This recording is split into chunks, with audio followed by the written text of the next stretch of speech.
ñu ngi leen di nuyu di leen jaajëfal yéen ñi suivre chaîne bi di Xalaat TV ñu leen di dalalaat ci seen jàngatu bés bi. tey dañu ñëw ci mbir moo xam ni ñun daf ñu yàgg ñor te yaakaar nañ ni itam moo yàgg métti doomi Sénégal yu bare bari ñu yàgg ko itam jooy muy depuis 1960 année bi ñu wax ni la ñu jox suñu indépendance ba tey Sénégal boo demee ci yenn mbedd yekki patrimoine ay turu colon lañ ko tuddee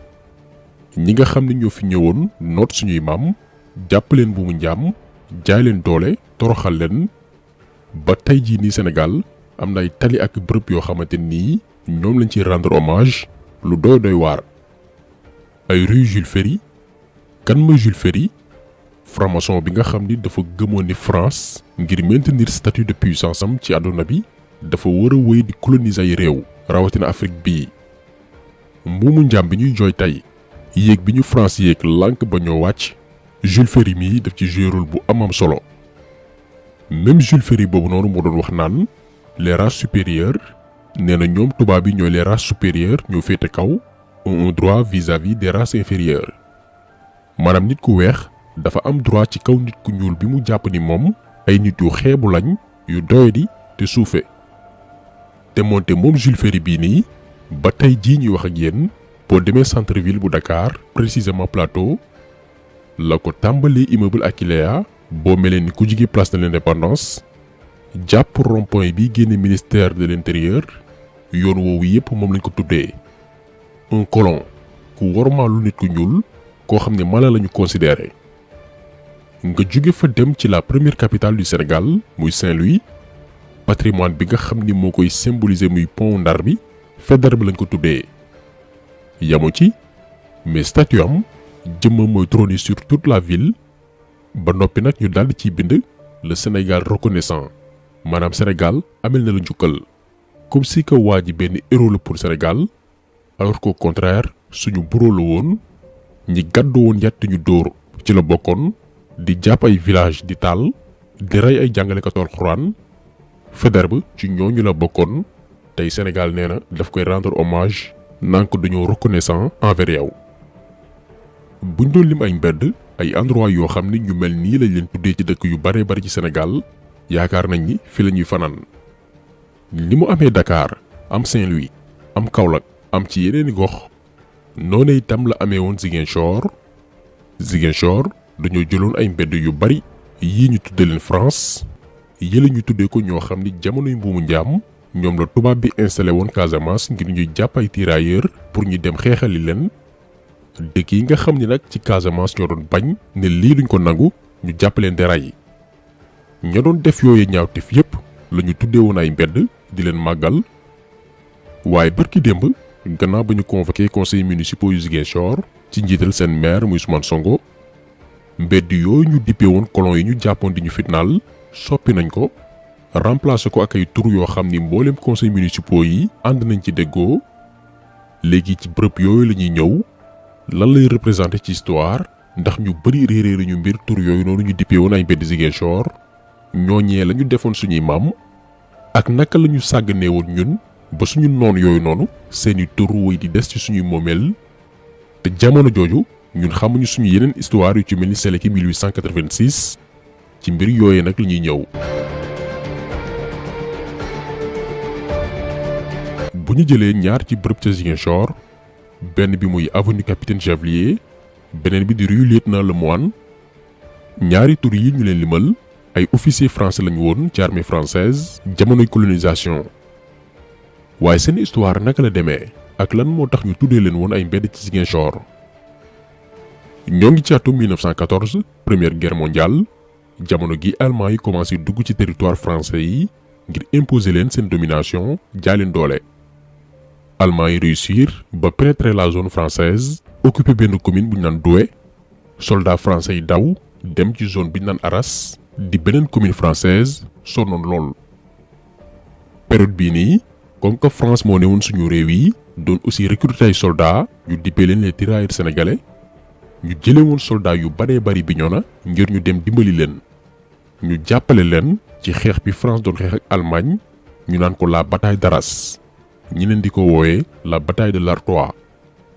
ci xeex boobu nag ñu yóbboon suñuy maam ngir ñu dimbali France lu ko mooy Allemand yi daañu dal seen kaw nangu seeni suuf néew leen doole ci lañ rey ñaari officier français yi leen limal sànq muy capitaine Javelier ak keneen kuñ naan lieutenant Lemoine en novembre 1914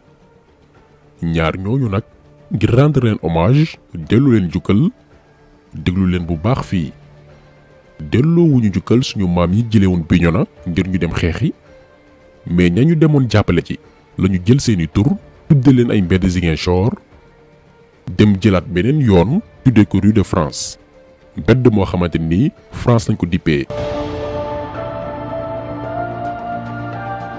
waaye barki démb Ousmane Sonko gannaaw bañ ko falee ba noppi ne dañuy rectifier l'histoire li ñu mënoon dippee tooñ mbedd yooyu ngir rendre hommage suñuy maam yooyee ñu jëlee woon Afrique ñu soppi mbedd biñ tuddewoon France def ko rue Union africaine mbedd bi jëmmal booloo dëkk Afrique yi yeneen yi nga xamante ni ñu ngi leen tuddee woon capitaine Javelier ak rue lieutenant Lemoine la ñu tuddee léegi avenue du tirailleur sénégalais ak rue Thiaroye 44 Thiaroye 44 ngir symboliser trahison war gi ñu France waroon après seconde guerre mondiale ñu dem dimbali leen ba noppi amul lu ñu fay lu dul tëral suñuy maam ray leen ca camp Thiaroye yi ba noppi yore leen xaalis lànk bañ leen koo fay lànk itam bañ koo fay seeni njaboot. li tax nag parti bi am solo mooy histoire Thiaroye 44 bii ñu dippee benn mbedd ci Ziguinchor dañoo nekk ci tànki suul ko maanaam classé ko ci histoire yi ñuy fàtte en complicité nguuru Sénégal ak nguuru France. defoon nañ ci vidéo ñaari weer ci ginnaaw ci naka lañu nekkee di éliminer bërëb bi mbir yi amee woon muy camp Thiaroye donc am beneen bërëb buy jëmmal histoire boobu noonu histoire boobee ñu bëgg a naax saayal dina tax page boobu bañ a disparaître dina tax ëllëg ñu mën a topp réewu France ci crime bi mu def ba noppi lànk bañ ko reconnaître bañ ñu du ko nangu ba tey jii ñuy wax ak yéen. ba tey Ziguinchor mu amoon beneen mbedd buñ tuddee woon général de Gaulle. kan mooy général de Gaulle umpalewu leen ni moo newoon président bu France diggante 1959 daanaka bi ñuy waaj a joxe indépendance jàpp 1969 waaye contrairement à ce que nit ñu ko bëgg a présenté waa ji Charles de Gaulle dafa fekkee jamonoy colonisation période gi ñu France di noot bi ñuy jëlee suñuy maam Afrique de l'Ouest ngir yóbbu leen ñu xeex ak Algérie ba tirailleurs sénégalais yu baree bari dee ci lii yépp initiative bu de Gaulle la woon. ndax kenn la ci ñi créé armée française de libération bi ñëwoon Afrique wut say soldats ngir ñu dimbali leen. en 1944 bi ñuy simbi 15 000 tirailleurs sénégalais gannaaw bu ñu dimbalee France ba noppi ñu sumbi leen ne leen bés ni ki tey considéré tuñ leen comme ay soldats gannaaw ba ñu leen soxlaa ba noppi remplacer leen ak ay doomi France ngir nëbb seeni doom ñoom waa France ak seeni sët que nekkul ay nit yu ñuul ñoo ñëwoon ngir libérer France mais ay nit yu weex. loolee ñu dippewoon opération de blanchiment de Gaulle moo ko def gannaaw gi ñu delloo ci suñuy maam yooyee ca camp Thiaroye yi ñu ray leen ci yoon bi ñi ñibbisi woon ci camp Thiaroye yi doon demande ñu fay leen seeni bor ñoom itam ñu jël seen bakkan lii yépp Charles de Gaulle moo ko décidé woon. boo demee itam réewu Cameroun gannaaw ba ñenn ñi jógee woon ngir sàkku indépendance même de Gaulle moomu noonu rayoon na fa ay fukki junni doomi aadama ñu daan jàpp ay nit di dagg seen bopp yi di ko jubilé kon kii defkatu ñaawteef la boo xam ne li mu commettre ci ay crime ci suñu continent bi kenn mënu laa wax nu mu toll. ay junni bakkan la jël suñu réew yi ngir France mën a imposer domination ci continent bu Afrique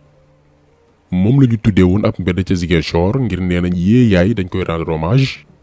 barki démb la Ousmane Sonko soppi tur wa ngénte waat ko daal di koy tuddee rue de la Paix. mais beneen histoire bi gën a yéeme mooy mbedd biñ tuddee woon lieutenant Truche ba tey ci Ziguinchor kan mooy lieutenant Truche tey ngeen ni gën a jommeeti ci histoire bu Sénégal.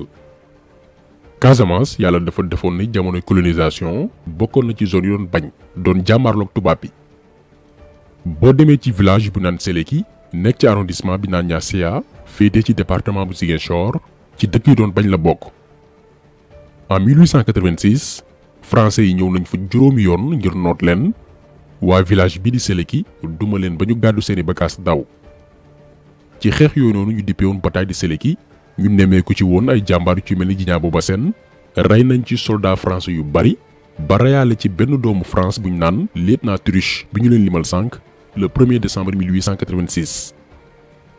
maanaam lii liñ ci mën a jàpp mooy xale juddoo ci village boobu noonu muy Séléki ak fépp ci Sénégal dañ leen waroon jàngal ni bi fi tubaab bi ñëwee woon ngir noot ñu dañ leen duma bañu daw ba reyaale ci seen benn soldat buñ naan lieutenant Truche. mais fexe nañ ba nëbbuñu histoire boobu noonu